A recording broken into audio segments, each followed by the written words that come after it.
Bonjour, je m'appelle Messaouda, j'ai 33 ans. Je suis née en Algérie, j'y ai vécu jusqu'à l'âge de 6 ans. Et puis nous sommes arrivés en France avec ma famille qui a voulu d'une part fuir la guerre civile et ensuite nous donner l'opportunité, une chance pour un meilleur avenir. J'ai fait toutes mes études en France et puis aujourd'hui j'ai plusieurs casquettes mais je suis notamment entrepreneuse et coach de vie. Comment tu vis l'islam dans ta vie quotidienne ? Bon, ben, l'islam, ça va être pour moi deux aspects principaux au quotidien. L'aspect rituel qu'on connaît tous à l'islam, c'est-à-dire le fait de faire ses prières, le fait de donner l'aumône, le fait de jeûner si c'est le moment du jeûne, etc., etc. Donc vraiment tout cet aspect rituel. Et dans le rituel, j'inclus également le fait d'utiliser et d'avoir le meilleur comportement possible envers soi-même, se respecter, et puis avec son prochain, ses voisins, son entourage, etc. Et ensuite, l'aspect spirituel qui est plus en interne, qui est vraiment ma relation avec Dieu, ce que je comprends de ce qu'est l'humain, l'univers. Ça va être vraiment moi qui suis en train de méditer, de réfléchir sur la création, sur la position de Dieu et sur ce que moi je dois faire sur Terre. C'est quelque chose que je nourris au quotidien et pour l'aspect spirituel, ça peut être même nourri et motivé déclenché par quelque chose d'anodin. Par exemple, si je vois un beau coucher de soleil, eh bien pour moi ça va me rappeler Dieu puisque Dieu a créé l'univers dans ma compréhension de ce qu'est l'univers. Voilà, je pense. Comment définis-tu l'islam ? Je pense que j'ai commencé un petit peu à y répondre en parlant de création. Ce que je dirais, c'est que Dieu est le créateur de tout, l'univers, et que nous sommes ses créatures. Et que être musulman, donc embrasser l'islam, c'est de se soumettre à la volonté de Dieu et de lui reconnaître ce statut de créateur de l'univers et de lui obéir en respectant et en suivant le cadre qui nous a été donné. Le cadre qui va être un cadre rituel, etc. Mais aussi, l'islam, ça va être de donner et d'être la meilleure version possible de soi-même en tant qu'être humain. C'est pas juste dans un contexte communautaire. Vraiment en tant qu'être humain. Pour moi, l'islam, c'est universel et c'est la direction qui a été donnée pour que nous puissions devenir les meilleures versions de nous-mêmes. Alors, qu'est-ce que tu penses du problème de la radicalisation parmi certains jeunes musulmans ? Alors, en toute transparence, quand j'entends ce terme de radicalisation, j'en ressens, j'ai envie de dire, certaines allergies. Si c'est un terme qui est utilisé au sens du mainstream média et des bas jeux politiques pour gagner dans l'électorat et dans les faveurs du public. Maintenant, si on parle de radicalisation au sens dramatique, où il y a effectivement certains jeunes qui vont se désolidariser, qui ne vont plus se reconnaître ni dans leur identité de français, on va dire de républicain, encore que c'est un terme à manipuler avec des pincettes, encore une fois, tout comme le terme de radicalisation, ou qui ne vont plus se reconnaître dans leur identité de musulmans.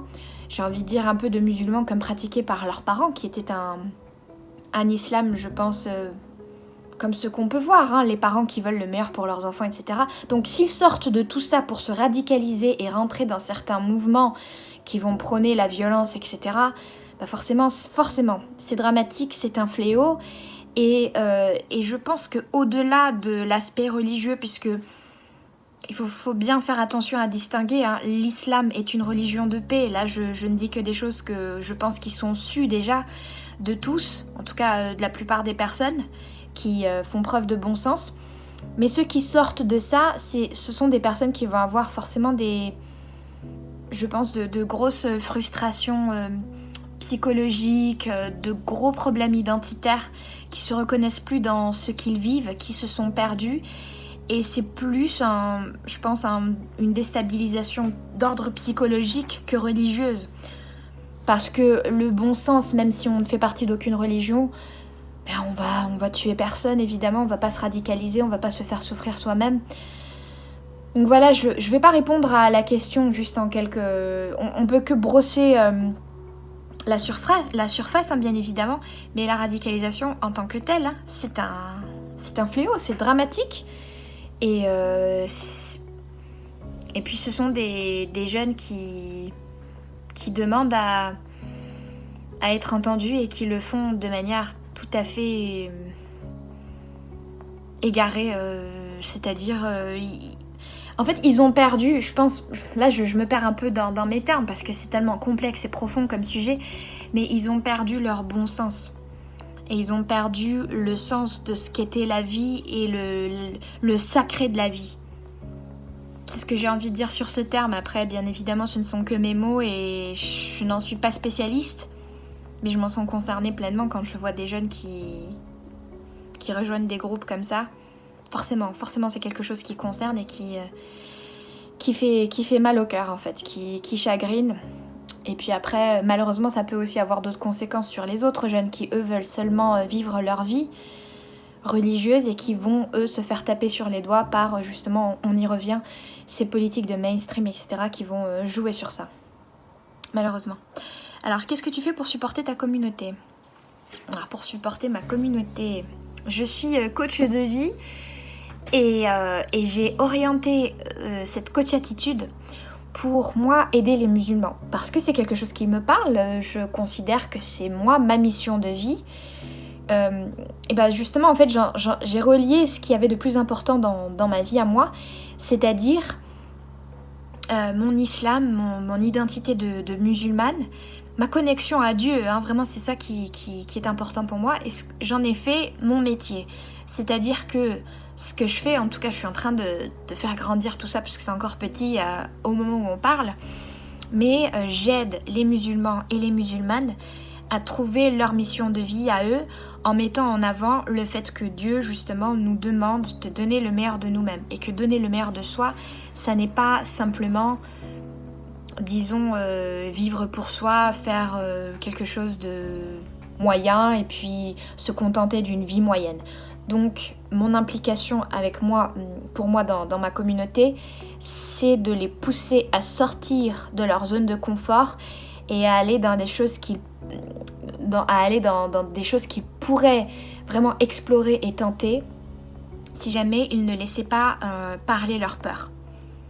Donc, de faire des choses, ça va s'exprimer dans quoi ? Il va y avoir des personnes qui vont avoir plus des tendances artistiques, donc ça va être de leur permettre de plus promouvoir ça, d'aller plus loin dans leur vision, de pas faire, si par exemple une personne aime peindre, bon bah si elle aime peindre, c'est bien déjà pour elle si elle le fait en loisir, mais après d'aller beaucoup plus loin, c'est-à-dire que est-ce que tu n'as pas envie de te servir de ça de par ton statut de musulman justement, qui te demande d'être la meilleure version de toi-même et de faire ton maximum sur terre. Qu'est-ce que tu peux faire de grand ? Comment est-ce que tu peux aider des gens avec ton art ? Et donc, c'est comme ça que j'aide ma communauté en utilisant ma carrière au service des musulmans et au service plus généralement parlant de l'humanité, puisqu'il va y avoir certains musulmans qui, eux, ont la fibre, par exemple la fibre humanitaire et qui vont vouloir aider des populations dans le besoin et des choses comme ça. Voilà. Merci en tout cas.